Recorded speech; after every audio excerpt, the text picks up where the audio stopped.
오늘의 본문 말씀은 마태복음 5장 3절 말씀. 마음이 가난한 사람은 행복하다. 하늘나라가 그들의 것이다. 입니다. 그리고 오늘 설교 제목은 행복의 방정식이라고 정해 보았습니다.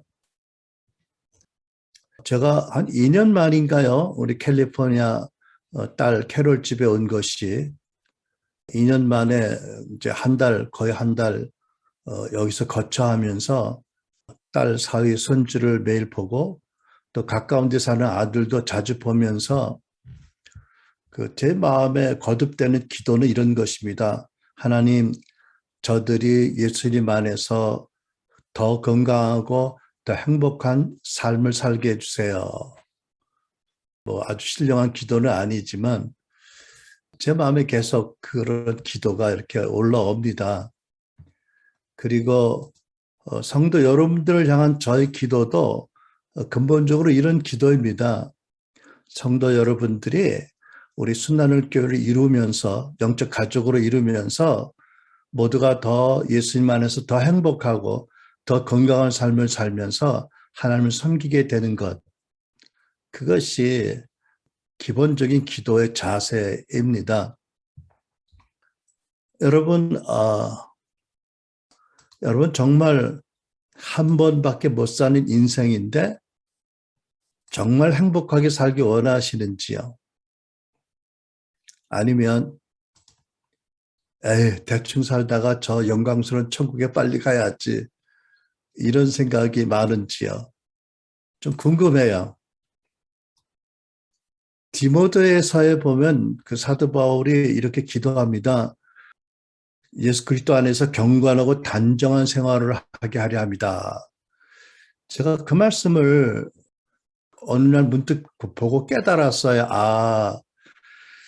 하나님이 우리의 삶에 십자가를 지고 당신을 따르라고도 하시고 영적 전쟁에 대한 측면도 말씀하시지만 또 한 면에는 아버지가 자녀들에게 가지신 마음이 단정하고 경건하고 고요한 생활하는 것이구나.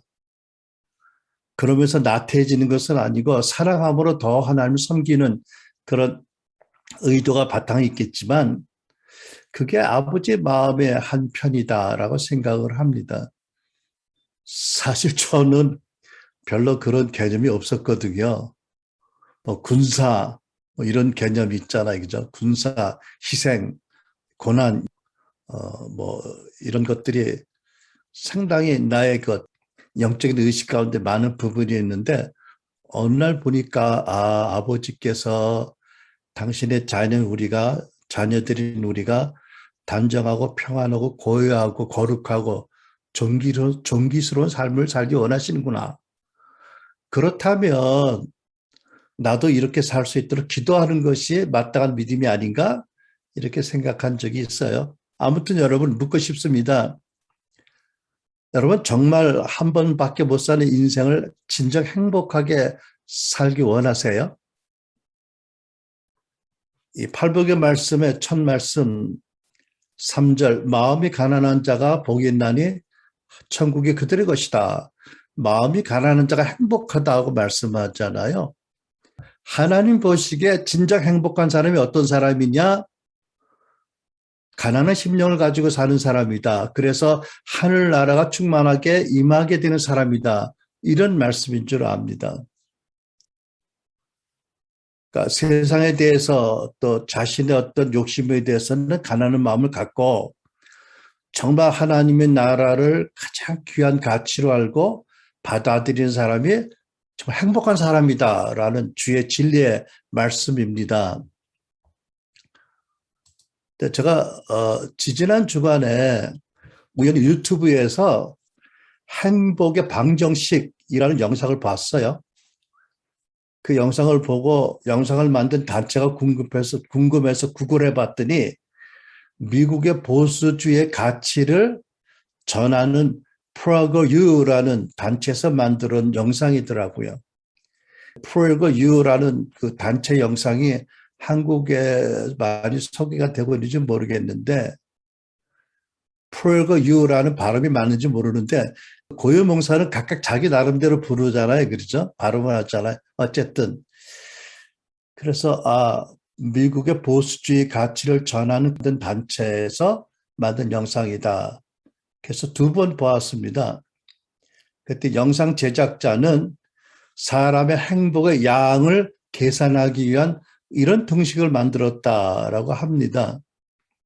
참, 행복의 양을 계산한다든지 행복의 양을 알기 위해서 불행의 양을 계량한다든지 이런 공식 만드는 걸 보면 이 사람들이 실용적이어서 그런 건지 좀 엉뚱한 사람인지 잘 모르겠어요. 아무튼 저 미국 사람들 좀 다 그렇지는 않을지 몰라도 좀 엉뚱한 데가 있어요. 그래도 흥미있는 대목이어서 여러분 그 서론적으로 나눕니다. 아무튼 그 영상에서 소개한 공식은 이렇습니다. U equal I minus R입니다. U는 unhappiness, 불행입니다. 불행은 I, image, 그러니까 이미지 빼기 R, reality, 실제라는 거예요. 그러니까 불행의 양은 내가 가지고 있는 이미지 마이너스 나의 실체가 불행의 양이다. 여러분 무슨 이야기인지 이해가 되세요? 각각 느끼는 불행의 정도는 내가 어떤 이미지를 가지고 있는데 내 실제는 이렇고 그 차이가 느끼는 불행의 양이다. 그 반대가 결국 행복의 양이다. 이런 이제 계산이 있잖아요. 그러니까 이미지라는 것은 그림, 상상 또는 구체적으로 기대치 이런 걸 말할 수 있겠죠. 이미지요. 그렇죠? 리얼리티라는 것은 이미지나 허상에 반대인 실제입니다. 그죠? 여러분, 특히 자녀 교육에 관해서 얘기할 때 우리가 아이들에 대해서 가지는 기대가 있잖아. 그죠? 근데 매번 아이들이 학교에서 성적표를 받아오면 그 이제 기대에 대한 평가가 이루어지잖아요. 그죠? 전에 이런 얘기 들은 기억이 있습니다. 기대를 낮추라고. 그러면 실망도 덜하고 덜 쌓을 거라고. 뭐 이런 이제 관련된 개념들인 것 같아요. 그죠? 그러니까 여러분, 사람이 느끼는 불행의 정도는 그 영상 제작자의 주장에 의하면 이미지와 실제의 차이의 정도이다. 이런 것입니다. 그러니까 반대로 이미지와 실제의 차이가 적으면 그만큼 행복할 수 있다는 가설이죠. 근데 여러분 이 등식이 믿어지세요? 나는 동의는 안 됩니다. 왜냐하면 내가 알기로 사람이 불행하게 느끼거나 행복하게 느낄 때는 수많은 요인들이 함께 작동하기 때문에 이렇게 간단하게 하는 것은 너무 지나치다라는 생각이 들어요. 그럼에도 불구하고 이런 시도가 약간의 의미는 있다. 왜 한 번도 안 해봤으니까 나는 내가 행복한지 불행한지 이런 공식으로 계산을 안 해봤으니까 내가 과연 행복한가? 아니면 불행한가? 왜 불행한가? 이런 것을 돌아보게 하는 계기는 충분히 된다라고 생각을 합니다. 여러분 중에서 혹시 이 영상 보신 분 있어요? 아마 제가 미국에 있으니까 아마 이제 여기서 나온 것 같은데 알고리즘에 의해서 제 영상의 대본을 읽어볼게요. 내가 성우는 아니지만 읽어봅니다. 거의 그대로 읽어드릴게요. 잘 생각하고 들어보세요. 과연 이 말이 맞나? 올바른 건가? 여러분 베레아 사람처럼 데살로니가 사람처럼 생각해 보셔야 돼요. 자, 이렇습니다. 대본이. 사람은 모두 행복하기를 원하는데 왜 모두가 행복하지 않습니까? 분명한 것은 사람이 행복해지는 것이 결코 쉽지 않다는 것입니다. 사람이 행복하게 되지 못하는 가장 큰 장애물 중에 하나는 모두 다른 사람과 자신을 비교하고 다른 사람들이 다 나보다 행복하다라고 추정하기 때문입니다. 이것은 큰 문제입니다. 그래서 나는 사람의 불행의 양을 계산하기 위한 이런 등식을 만들었습니다. 그것은 U equal image minus reality입니다. U는 불행, I는 image, R은 실제입니다. 당신이 가지고 있는 이미지와 실제의 차이가 당신이 느끼는 불행의 정도입니다. 이 공식에 관해서 생각해 보면 먼저 자기 자신에 대한 이미지가 얼마나 자기에게 강력한 큰 상처를 주는 것인지 알게 됩니다. 이것은 누구도 피할 수 없는 것인데 누구나 자신에 대한 이미지가 있습니다. 거의 모두가 자라고 나이 들면서 장차 나의 삶이 어떨 것인지를 상상하게 됩니다. 저는 매우 강력한 이미지를 갖고 있었습니다. 행복한 결혼 생활을 하고 4명의 완벽한 아이들을 낳을 것이라고 상상했습니다. 그러나 현실은 그렇게 되지 않았습니다. 나는 이혼했고 아이들과 헤어졌고 이혼하기 전에 아이들이 이미 나와는 더 말하고 싶지 않아 했습니다. 그래서 나는 내가 가진 그 이미지를 버리지 않으면 남은 인생에 더 비참하게 될 것이라는 것을 깨달았습니다. 이것은 거의 모든 사람에게 해당이 되며 자신의 삶이 어떻게 되리라고 가졌던 이미지대로 사는 사람은 거의 없습니다. 이것이 바로 많은 사람들이 겪는 중년의 위기의 가장 큰 원인입니다. 남성이든 여성이든 특히 남성의 경우는 그렇습니다. 35살, 44살, 45살에 이르러 아니 잠깐 나는 내 인생에 대해서 상상했던 것과 크게 다른 삶을 살고 있지 않아? 라고 깨닫고 그것을 부인할 사람은 아무도 없습니다. 모든 사람이 궁극적으로 자신이 갖고 있던 이미지를 실현하는 데 실패합니다. 이것이 중년의 위기를 겪는 가장 큰 첫 번째 이유입니다. 이미지는 사람을 죽입니다. 거식증에 대해 생각해 보십시오. 어떤 10대 소녀들과 젊은 여성들은 자기의 몸매에 대한 어떤 이미지를 갖고 있고 그 이미지대로 되기 위해서 거의 굶어 죽을 것 같이 살아갑니다. 이것은 우리가 우리 삶에 대해 가지고 있는 다른 모든 이미지에도 해당됩니다. 사람들은 자기의 배우자를 특정한 방식으로 상상하고 자녀를 특정한 방식으로 상상하고 직업이나 가정생활도 미래를 특정한 방식으로 상상했습니다. 그런데 그 모든 이미지들이 산산조각 나는 경우가 많습니다. 이미지는 사람을 죽입니다. 이미지는 오늘의 현실을 망치는 일을 합니다. 그래서 두 가지를 말씀해 드리고 싶습니다. 하나는 새로운 이미지를 만들고 그것을 즐기는 것입니다. 또 하나는 실제 그대를 받아들이고 감사하는 것입니다. 현재 우리가 살고 있는 현실을 망가뜨리는 이미지는 결코 필요하지 않습니다. 그것이 바로 이미지가 하는 일입니다. 이미지는 현실을 망치는 일을 합니다. 우리가 느끼는 불행의 정도 이퀄 이미지 마이너스 현실입니다. 이게 그 영상의 대본입니다. 여러분 어떻게 들으셨나요? 영상 제작자는 사람이 가지고 있는 이미지를 그 상상, 어떤 기대를 바꾸지 않으면 불행할 수밖에 없다고 주장합니다. 다시 말하지만 저는 사람의 불행과 행복의 조건이 마치 이미지와 실제의 차이만이다 라고 들리는 주장에는 동의할 수 없습니다. 그러나 그럼에도 불구하고 두 가지 결론은 크리스찬인 우리도 귀담아 들어야 할 가치가 있다고 생각을 합니다. 그 두 가지가 뭐죠? 하나는 우리가 새로운 이미지를 만드는 것이다. 또 하나는 현재 실제 그대로를 받아들이고 감사하는 것이다. 여러분 어떻게 생각하세요? 저는 이 부분은 상당히 복음적이다라고 느껴졌습니다. 여러분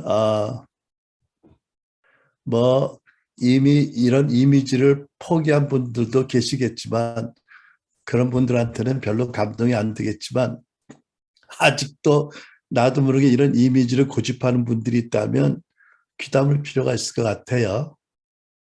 우리가 아무리 해도 이룰 수 없는 이미지는 오늘의 현실을 불안하게 느끼게 만드니까 버려야 된다. 우리는 그리스도 안에서 새로운 이미지를 가져야 된다. 다른 말로 정체성. 근데 그보다도 현실감 있는 게 이미지네요. 그리고 현재 상황을, 그 상황이 어떤지 실제를 감사로 받아들여야 된다. 왜? 저는 이렇게 생각합니다. 왜? 지금까지 하나님이 나를 사랑하시고 인도해 오셨다고 믿으면 내가 처한 실제에도 감사로 받아들여야 되지 않을까? 내가 전 실제를 감사하지 않는다면 나를 사랑하시고 나를 인도해 오신 하나님의 성의를, 성실함을 의심하는 거 아닌가요? 뭐 꼭 그렇게 말할 수는 없나요? 어떻게 생각하세요? 또 하나님께서 계속 우리의 인생을 축복하시고 인도하시지 않겠어요? 우리는 하나님이 주실 은혜와 축복으로 우리의 실체를 더 좋은 곳으로 만들어야 될 사명이 있는 사람들이잖아요. 그렇죠? 우리 날마다 그리스도 안에서 진보된 삶을 살고 더 성경적으로 성령의 열매를 맺고 더 하나님 앞에 사람과 유용한 사람이 되어가는 것. 이게 부르심이잖아요. 그죠? 우리가 그렇게 될 것을 믿어요. 그것이 우리의 믿음, 사랑, 소망 가운데 바라는 거잖아요. 그렇다고 한다면 오늘 현재 실제를 감사함으로 받아들여야 된다. 왜? 오늘 현재 실제를 감사함으로 안 받아들인다면 나의 인생을 변화시키고 나를 좀 더 좋은 실체로 살면서 나누게 하실 하나님의 축복받을 그릇이 없는 것과 마찬가지 아닌가? 라고 저는 생각해 봤습니다. 자, 이상이 첫 번째 포인트였고 두 번째 포인트로 넘어갑니다. 잠시 좀 구체적으로 이 주제에 관해서 생각을 해보려고 합니다. 여러분, 우리가 자기 자신이나 배우자나 가족들이나 나의 인생이나 또 누구에게 대한 어떤 이미지를 가졌다면 당연히 어떤 구체적인 기대가 있지 않겠습니까? 여러분 어떻게 했어요? 그죠? 어떤 이미지가 있다면 그것을 바라는 기대치가 있겠죠. 여러분 자기 자신에 대한 어떤 기대치가 있었어요. 그리고 오늘날 실제는 어떻다고 생각하고 그 때문에 불만스럽거나 답답하거나 깝깝하거나 그렇진 않나요? 어쨌든 사람은 상상이라는 하나님 주시는 은사를 받은 존재들이고 우리가 하나님의 형상으로 지음받았으니까 그죠? 하나님은 무한한 상상의 능력을 가지시고 상상을 실제로 만드시는 분이잖아. 그러니까 우리에게도 상상의 능력이 있고 그에 따라서 이미지를 갖게 되는데 어떤 이미지가 있다면 당연히 상응하는 기대치가 있고 그것이 긍정적이거든 부정적이거든 기대치가 있다. 그러니까 아까도 말씀드렸지만 부모들이 자녀에 대해서 가지는 기대치가 있잖아요. 그죠? 그러니까 저도 우리 둘째 캐롤을 보고 사위를 보고 또 손주를 보고 아들을 보면서 또 여러분들을 보면서 그런 기도를 하는 거죠. 지금도 감사하지만 더 주 안에서 행복하고 더 보람되고 더 건강하게 살았으면 좋겠다. 그것이 아버지를 기쁘게 하시는 길이라 길이 하나다라고 믿기 때문이죠. 좀 더 특정해서 말하면 좀 약간 리스크가 높아지는 주제이긴 한데 여러분 그 자녀들에 대한 기대치도 있죠. 배우자에 대한 기대치도 있잖아. 그죠? 여러분 한 사람이 일생에서 배우자나 자녀들의 존재가 얼마나 중요해요. 그러니까 한 사람이 일생에서 배우자에 대해서 가지고 있는 이미지, 기대는 얼마나 중요한 것이 되겠습니까? 그렇죠? 그리고 그 배우자에 대한 실제 평가, 인식이 또 얼마나 중요해요. 그죠? 굉장히 중요한 거죠. 여러분, 좀 더 구체적으로 생각하기 위해서 이제 배우자라고 초점을 맞춰서 얘기를 해보고 싶은데, 여러분은 여러분의 배우자에 대해서 어떤 이미지, 기대를 갖고 있습니까? 옆에 앉은 분도 있고, 그래서 서로 얼굴 쳐다보는 사람도 있는데, 왜 무슨 얘기를 하는지 모르지만, 배우자에 대한 어떤 이미지와 기대가 있죠. 이 부분에 대해서 좀 생각해 보기 원해요. 왜냐하면 별로 생각을 안 해본 주제였거든요. 나한테는 최소한도. 내가 배우자에게 어떤 기대를 갖고 있는지, 내가 배우자에 대해서 갖고 있는 기대가 과연 현실성이 있는 것인지, 실현 가능성이 있는 것인지, 또는 내가 어떤 기대를 갖고 있는지 내가 정확하게 마음에서 정리했는지, 그걸 표현했는지, 서로 그에 대해서 대화를 나눈 적이 있는지, 이런 것들이 의외로 중요하다라는 것을 새삼 깨닫게 된 거예요. 첫째로 한번 생각해 보겠습니다.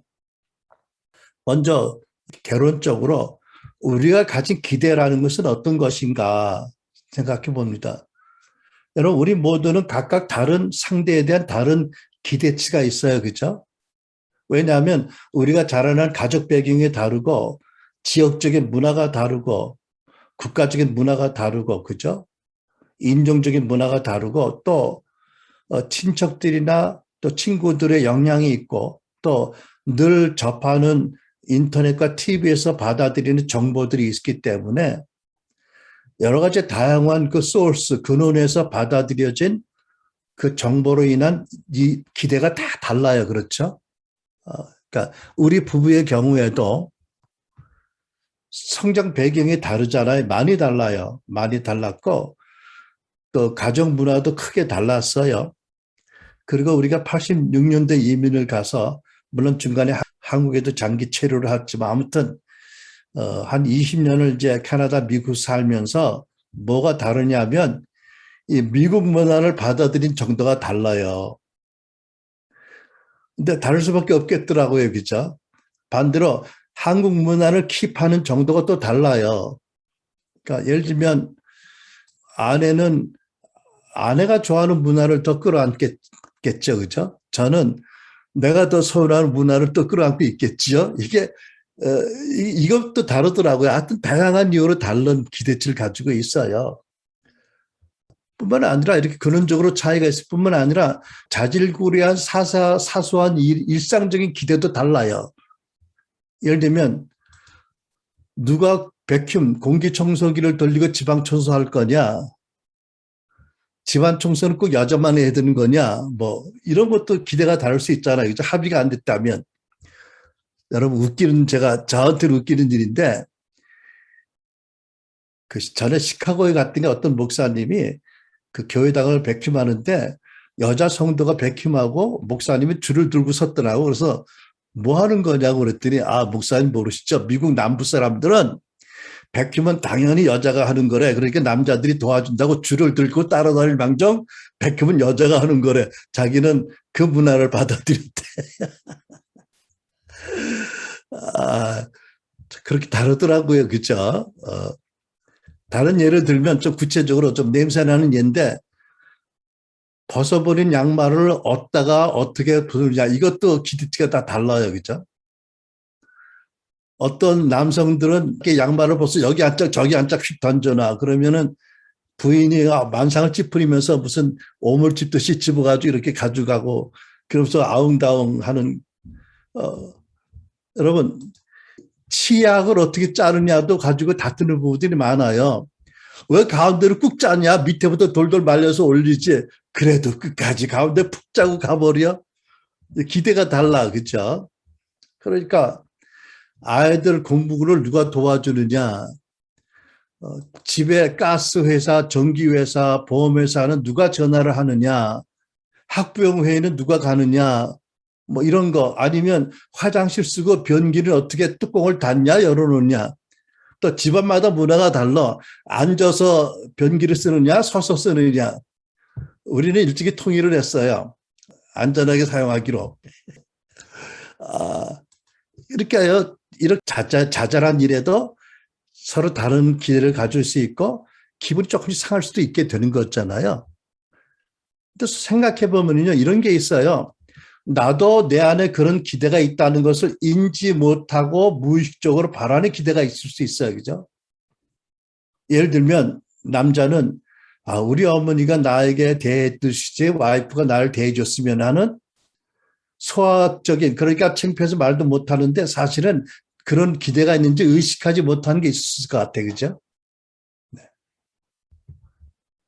물론 그런 기대가 뭐 오래 가지는 않았겠죠. 결혼하고 2, 3년이면 다 현실적으로 돌아가겠지만, 아무튼 그 과정 가운데 응어리도 남을 수 있고, 뭐, 실망도 남을 수 있고, 그럴 수 있잖아요. 그죠? 그러니까, 나도 이런 기대를 갖고 있는지 나도 모르는 기대가 있는 반면에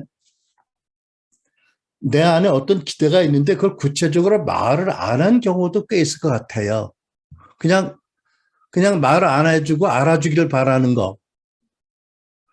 근데 제가 살다 보니까 이것처럼 위험한 게 없어. 말을 안 하고 상대방이 알아서 해주길 바래. 그리고 그걸 어떻게 이해하냐면 그게 사랑이라고. 나를 사랑한다면 당연히 내가 말을 안 해도 내가 뭘 원할 줄 알고 그렇게 해주길 바라는 거. 아, 그런 능력이 있으면 얼마나 좋겠어, 솔직히. 네. 그런 공감 능력이나 그런 능력이 있으면 얼마나 좋겠냐마는 이제 그게 없는 입장에서 보면 이건 상당히 위험하다라고 느끼는 거예요. 그죠? 그리고 이렇잖아. 내가 원하고 기대하는 대로 안 해주면 사랑을 못 느껴. 그건 사랑이라고 안 느껴져. 내가 원하는 방식으로 해야 나를 사랑한다고 느껴져. 그런 것들이 있더라고요. 그래서 이렇게 보면 정말 상대방에 대한 이미지에 따르는 기대가 다양한 게 있는데 그 기대도 여러 가지 면에서 돌이켜 볼 것들이 많더라는 거지요. 자, 그렇다면 먼저 우리가 알 것은 내가 상대방에 대해서 어떤 기대가 있는지를 좀 잘 정리할 필요가 있을 것 같아요. 그죠? 정리를 1, 2, 3, 4, 5, 6, 7, 8, 9 이렇게 그 우선순위 따라 정리를 해보면 좋을 것 같아요. 먼저 나한테 도움이 될 것 같아요. 그리고 두 번째, 그것을 말로 잘 표현하도록 올바르게 정리를 해야 될 것 같아요. 구체적으로, 막연하지 않게. 구체적으로, 그렇죠? 또박또박또박. 내가 말을 한다면 상대가 바로 알아들을 수 있는 그런 정도로 잘 구체적으로 정리할 필요가 있다. 그 다음에 내가 가진 기대가 이게 실용적인지 합리적인지 이성적인 것인지 아닌지 검토를 해봐야 돼요. 그죠? 그러니까 내가 상대에게 이런 기대를 갖고 있는데 저 사람이 전에 이런 일을 했던가? 그때 잘했던가? 그때 애는 썼는데 그냥 손만 망치를 찍고 다치고 못하나? 뭐 이런 것도 생각해 볼 필요가 있잖아요. 그죠? 여러분들은 그 감이 잘 안 오세요? 네. 뭐 안 오시면 행복한 사람이고 오면은 정직한 사람이고 그런 거 있잖아요. 나는요 깜짝 놀랐는데 우리 큰딸네 집 가보니까 뭐 집안에 뭐 문제가 생기면 큰딸이 공구함을 들고 나타나더라고. 그래서 너 뭐냐 그랬더니 내가 스티브보다 이런 걸 훨씬 잘한대. 그래서 걔는 남편을 안 부르더라고 아예. 의뢰 지가 공구함 박스를 들고 가서 지가 해 지가. 그리고 가구 조립도 다 지가 한대. 자기 남편은 그런 거 못한대. 그러니까 걔는 완전히 그걸 접어놨더라고. 그래서 그것도 꽤 괜찮네라고 속으로 생각을 했죠. 말은 안 했지만. 아무튼 그러니까 내가 가진 기대가 정확히 무엇인지를 다 정리하고 이 기대가 과연 실현 가능성이 있는지 이성적인 건지 너무 지나친 건지 무리한 건지를 좀 이렇게 점검할 필요가 있다고 생각해요. 해주고 싶은 마음이 있는데 능력이 모자라는지 아니면 해주고 싶은 마음인데 요즘 시간이 도무지 안 된다든지 그러면 그걸 내려놓는 것이 좋잖아. 그죠? 서로를 위해서. 아니면은 뭐 돈을 주고 누구를 좀 부탁하든지 아니면 이웃에 뭐 그런 것을 잘해줄 수 있는 좋은 분들이 있으면 교회 형제를 초청한다든지 뭐 아무튼 여러 가지 방법으로 해결을 하는 게 현명하다고 생각을 해요. 그다음에 세 번째는요. 그렇게 정리된 기대를 점검을 해보고 실용적인지 논리적인지 가능한 것이 세 번째는 자기가 가지고 있는 기대를 명확하게 상대방에게 표현하고 전달해야 되겠지요. 그러니까 말도 안 하고 알아주기 바라는 거는 좀 그래요. 그거는 위험하다고 했지만 사실은 좀 무리한 거 아니에요. 그죠?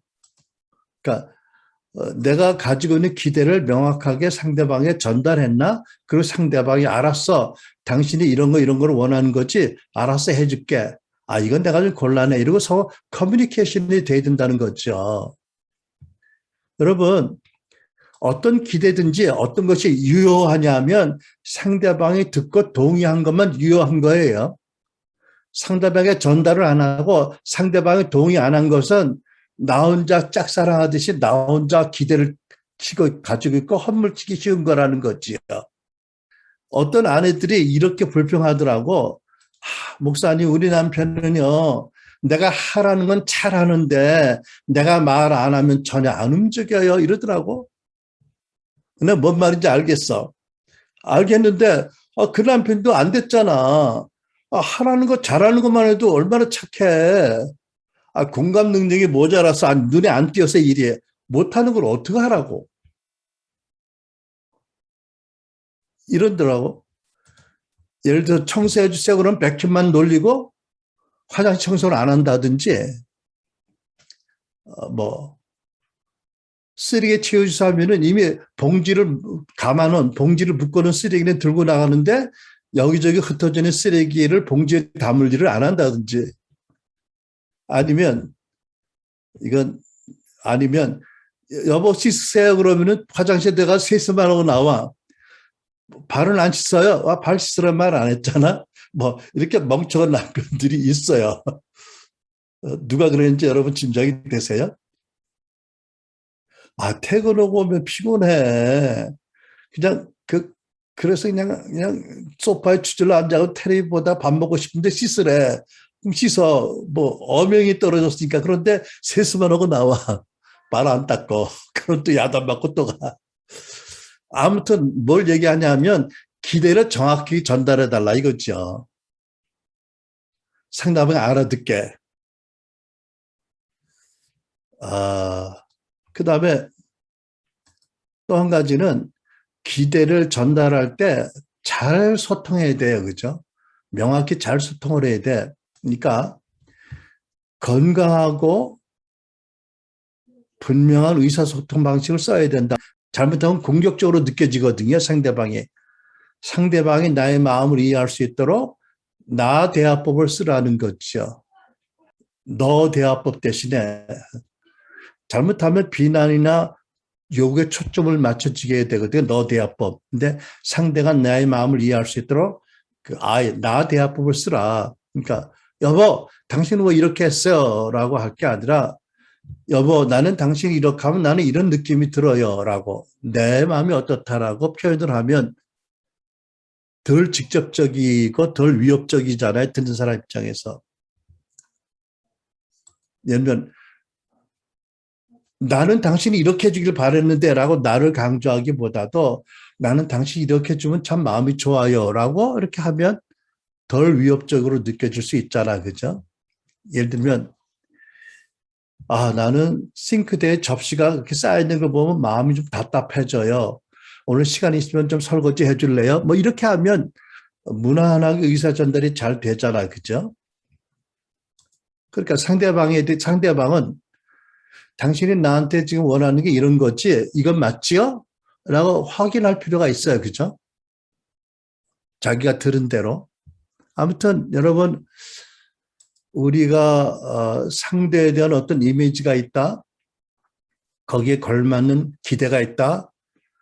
이 기대에 대해서 좀 더 구체적으로 생각하지 않으면 관계 면에서 의외의 일로 사소한 일로 상하거나 낙심되거나 그래서 불행하게 느낄 수 있는 일들이 많이 일어날 수 있다라는 점을 좀 더 구체적인 예를 생각을 했어요.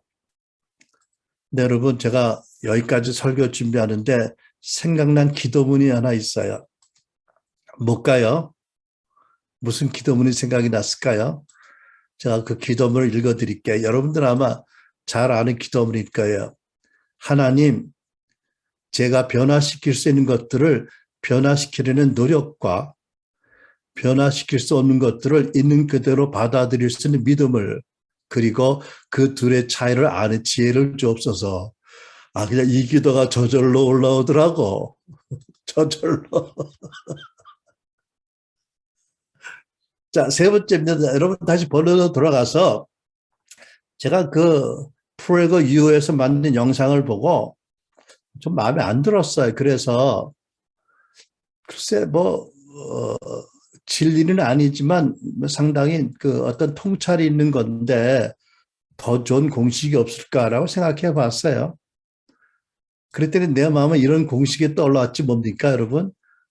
제가 그 공식을 소개해 드릴게요. H, 아까는 you unhappiness잖아. 그거는 내가 보면 부정적인 접근 같아서 바꿨어.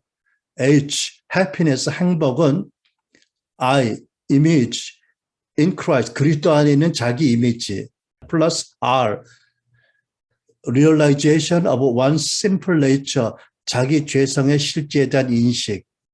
이런 공식이에요. 크리스찬의 행복이란 그리스도 안에 있는 나에 대한 이미지 플러스 내가 어떤 죄인인지를 깨닫는 그 realization, R이 합해진 것이 행복이다.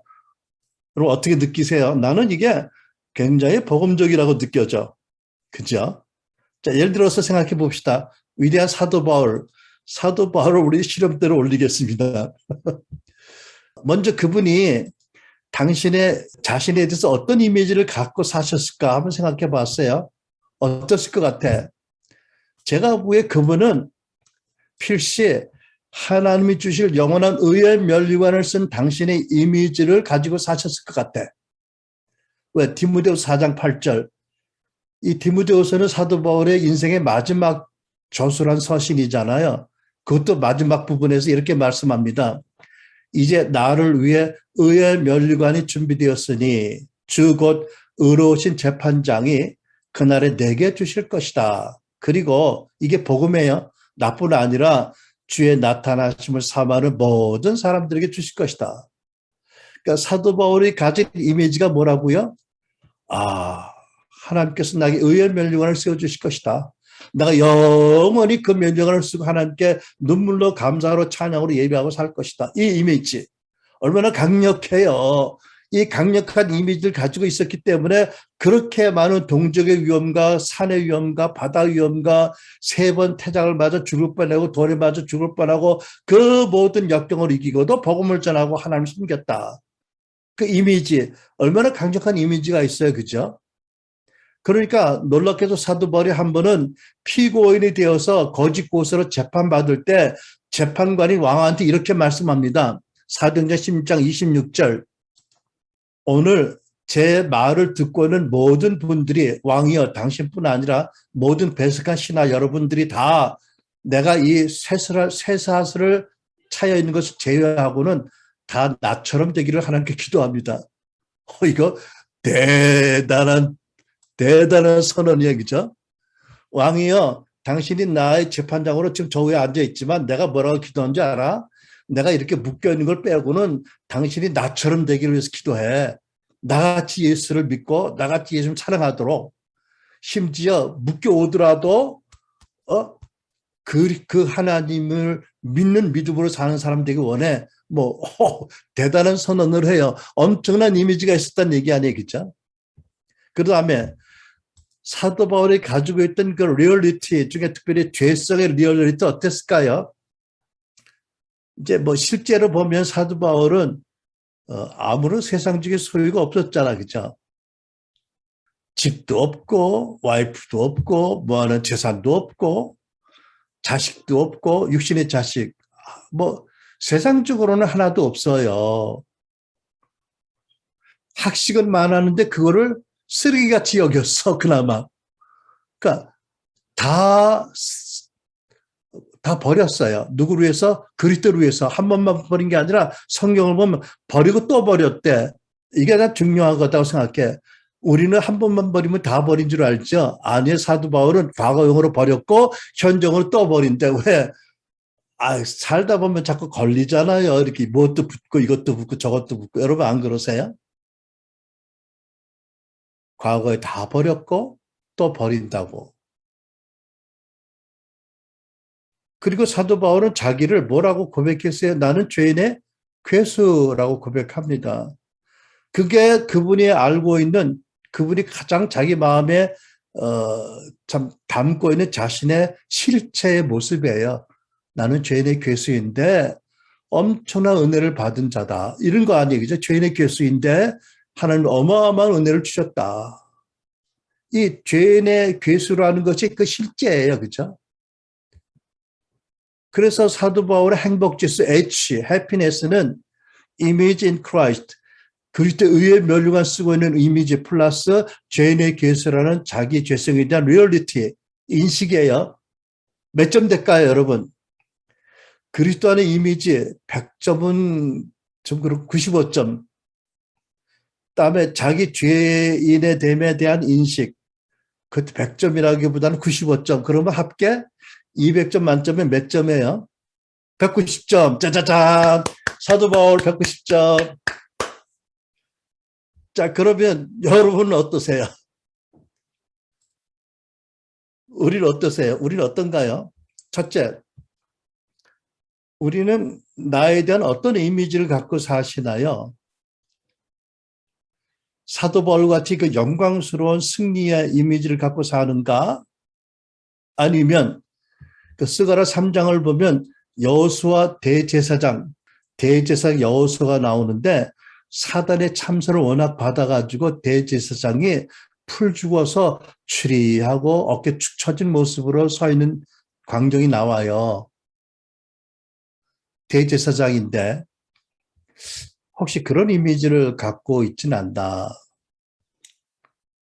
여러분 성경 에베소 2장 6절을 보면 이렇게 말씀합니다. 하나님께서는 우리를 그리스도와 함께 살리셨을 뿐 아니라 하늘나라에서 그분과 함께 그리스도와 함께 앉게 해주셨습니다.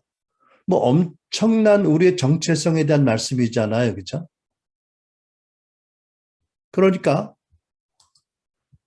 하나님께서 우리가 갖기 원하는 이미지가 뭘까요? 네, 사도 바울 같은 그런 의의 면류관 쓴 이미지 또는 감히 예수 그리스도의 보좌에 함께 앉게 해주신 그 놀라운 상상하기도 어려운 그 이미지. 하나님은 필시 우리가 그 이미지를 갖고 살기 원하신다고 믿어요. 그런데 우리가 평소 가지고 있는 우리에 대한 이미지는 뭔가? 아유, 난 뭐 수억 크리스찬 중에 하나인데 뭐 하나님의 사랑이 수억 분의 일로 오니까 뭐 이런 정확한 과학적인 이미지를 가지고 있는지. 여러분 보세요. 성령 하나님 지금 어디 계세요? 우리 마음에 오세요. 그분은 온 우주에 나 하나 있듯이 내게 와 계셨잖아요.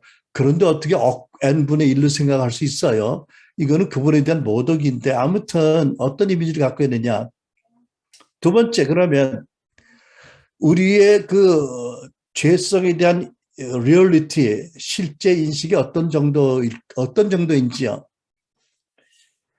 여러분은 물론 우리는 그리스도 안에 새 피조물 됐지만 사도 바울이 나는 죄인의 괴수라고 고백한 게 자기 인생의 마지막 사도 사역의 마지막 때 쓴 말씀이거든요. 그렇다면 그분의 말씀이 우리 거울이잖아, 그죠? 그러면 그 거울에 비춰본 여러분과 나의 죄성, 부패 정도 리얼리티에 몇 점이나 될까요?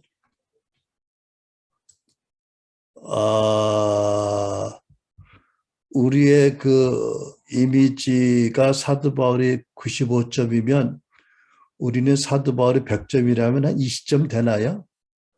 그러면 우리가 죄인됨에 대한 인식이 사도 바울이 100이라면 한 20 될까? 그러면 얼마나 돼? 200점 만점에 40점.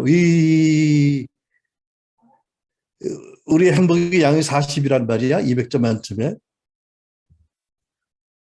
아니, 이건 예시로 한 거고. 해보실래요, 지금? 계산을 잠깐 눈을 감고 한번 해봅시다. 여러분이 느끼는 행복은 그리스도 안에 가지는 이미지 플러스 그리스도 안에 발견된 나의 죄성의 정도인데 내가 그리스도 안에 가지고 있는 이미지는 100점 만점에 몇 점일까? 뭐 사도 바울과 비교해서 예수님은 하나님이시고 하나님이시니까 비교가 안 되고 사도 바울과 비교해서 그분을 100점이라고 치고 또 내가 느끼는 나의 부패한 죄성의 정도는 몇 점일까?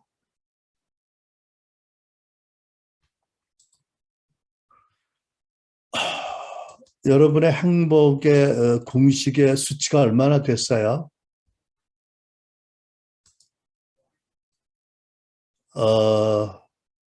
80점. 한번 손 들어볼까요? 그러면 이거 경매 가면 밑에서 올라가는데 또 위에서 내려가 60점, 50점. 지금 내가 못 버는 거야. 손을 안 드는 거야. 40점, 30점. 오케이. 여러분, 저는 제 죄성의 실제 기준을 어디다가 초점을 맞췄냐면 출발 좌표를 예수 믿기 전에 내가 얼마나 비참했는지, 얼마나 나에게 열등감과 수치의식이 컸는지, 얼마나 내가 알게 모르게 사단의 종노릇했는지, 내가 얼마나 무서운 하나님의 진노의 대상이었는지, 내가 얼마나 세상 풍조를 따라 휘청거리고 살았는지, 얼마나 타락한 마음과 부패한 육신의 정령을 따라 살았는지, 이게 내 실체의 기준점이라고 생각을 해요.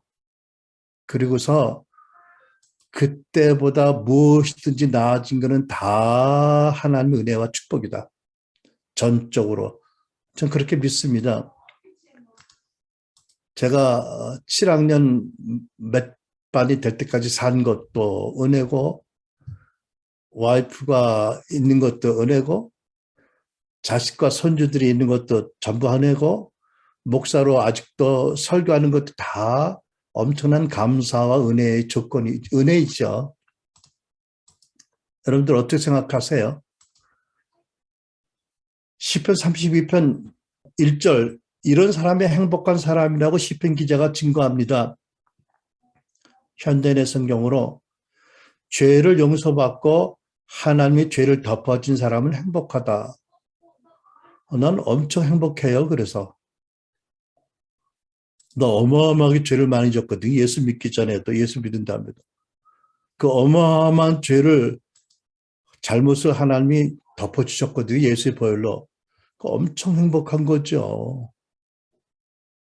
여러분들 조금 덮음 받았어? 그러면 여러분 조금 행복할 거야. 그죠? 네. 여러분, 전에 나는 어떤 죄인이었고, 지금도 내가 얼마만큼 하나님 말씀대로 못 사는 죄인인데, 그 인식 플러스 내가 그리스도 안에 누구인지에 대한 그 이미지, 성경적인 이미지, 합한 금액, 합한 치수가 행복의 정도다. 그렇다면 우리가 지금 느끼고 있는 우리 환경의 실제 훨씬 능가하는 벅찬 행복이 마땅한 거 아닌가라고 생각합니다. 여러분, 하나님께서 우리를 사랑하시는데 생각해 보면 앞으로 사랑하신다는 건 아니잖아요. 그죠? 이미 그분은 창세전부터 우리를 아시고 사랑하시고, 그 창세전에 시작된 사랑의 영속선상 안에 우리가 있잖아. 그죠? 영원히 지속될 사랑의 선상 안에 하나님께서 우리를 사랑하신다는 거는 우리를 몰라서 사랑하시나요? 맹목적으로? 아니에요. 놀랍게도 나는 모르는 나의 모든 실체를 다 아시고도 사랑하시잖아. 그죠? 또 하나님께서 이 다음에 이 녀석이 장차 나를 위해서 큰일을 할 거니까 그런 조건부적으로 미래를 바라보고 그것을 상상하시고 사랑하시나요? 아니에요. 아버지가 아들과 딸을 사랑한 그 상상 이상으로 사랑하시잖아요. 그죠? 그러니까 우리를 현재 모습대로 완전히 사랑하시면서도 우리가 좀 더 예수를 닮아서 성화하고 성장하는 것을 너무너무 기뻐하시는 분. 그러나 그런 어떤 하나님의 이미지에 못 미친다고 절대 낙심하지 않는 분. 그게 하나님의 사랑의 특징 아닐까요? 그죠? 그리고 성경은 말씀합니다. 우리가 연약했을 때, 죄인 됐을 때, 연약했을 때 이미 그 아들을 십자가 못 박게 하심으로 당신의 사랑을 확증하셨다. 그러니까 여러분, 내가 어떤 자동차를 타고 다니는지, 내 은행 통장의 잔고가 얼마인지 모르겠지만, 내 건강이 이제는 나이 들어서 여기도 쑤시고 저기도 쑤시는지 모르겠지만, 그것도 실제이지만 정말 크리스찬의 행복의 공식이 있다면 그거 아닐까요?